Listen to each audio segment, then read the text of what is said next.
For thousands of years, the most powerful natural substance on Earth was hidden from the modern world.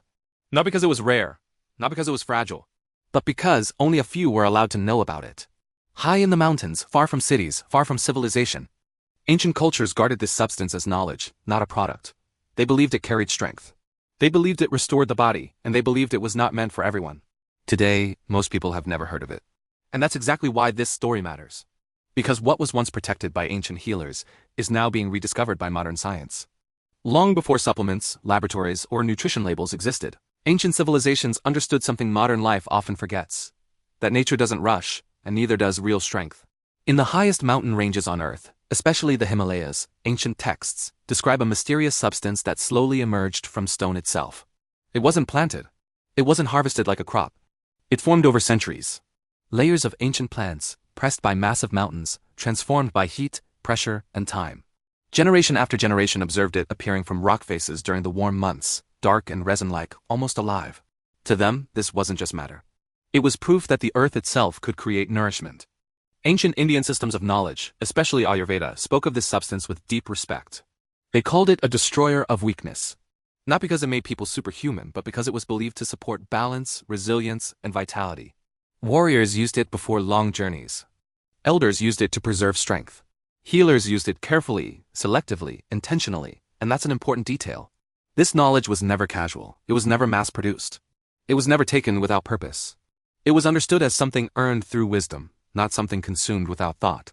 This substance had a name, Shilajit, a name spoken quietly, a name written into ancient manuscripts, a name passed through oral tradition, not advertisements.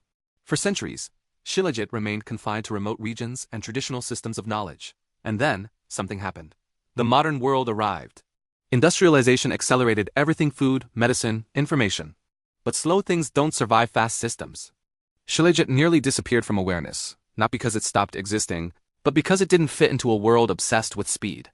It wasn't until modern science began looking backward that interest returned. Researchers became curious. What exactly was this substance that ancient cultures valued so highly? What made it different from herbs, roots, or minerals? And the answer turned out to be surprisingly complex. Shilajit isn't one compound, it's a result. A result of ancient plant matter broken down by microorganisms over hundreds of years. A result of geological pressure shaping organic material into something uniquely bioactive. One of its most studied components is fulvic acid, a naturally occurring compound involved in nutrient transport. Alongside it are trace minerals that reflect the environment where Shilajit forms. This isn't something created in factories. It's shaped by time, terrain, and geology. Modern research doesn't treat Shilajit as magic, and that's important. Science doesn't speak in myths or promises. It speaks in mechanisms. What researchers began to notice was that Shilajit's composition made it unusually compatible with biological systems. Not as a stimulant, not as a shortcut, but as something the body seems to recognize. That recognition is what ancient cultures may have observed long before modern tools existed. Not through data, but through experience. Today, interest in Shilajit has returned for a reason. Modern life is efficient, but exhausting. We sit more, we sleep less. We're constantly stimulated, constantly connected. And yet many people feel disconnected from their own bodies.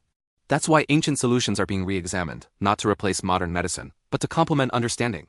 Not everything old is valuable, but not everything valuable is new. Here's where perspective matters. Shilajit isn't about chasing trends. It's about asking better questions. Where does something come from? How is it formed? Why was it respected? Because when it comes to health and wellness, source matters, quality matters, context matters. Ancient cultures didn't separate the body from nature. They saw them as extensions of the same system. Modern science is slowly circling back to that idea. But there's also a responsibility here. As interest grows, so does misinformation. Not all Shilajit is the same. Not all sources are pure. And not all forms reflect what ancient cultures actually used. Education becomes essential. Understanding becomes protection. And curiosity becomes a filter. Not everything labeled ancient deserves trust. This is why history matters. Not to romanticize the past, but to learn from it. Shilajit survived for thousands of years not because it was marketed well, but because it was respected. And respect changes how knowledge is passed down.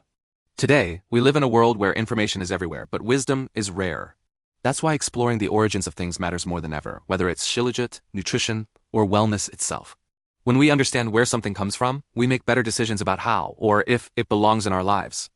This channel exists for that reason, to explore ancient knowledge through a modern lens, to separate hype from history, and to ask better questions about health, without fear, without extremes, and without shortcuts. Because the future of wellness may not be something new. It may be something we once understood and are only now remembering.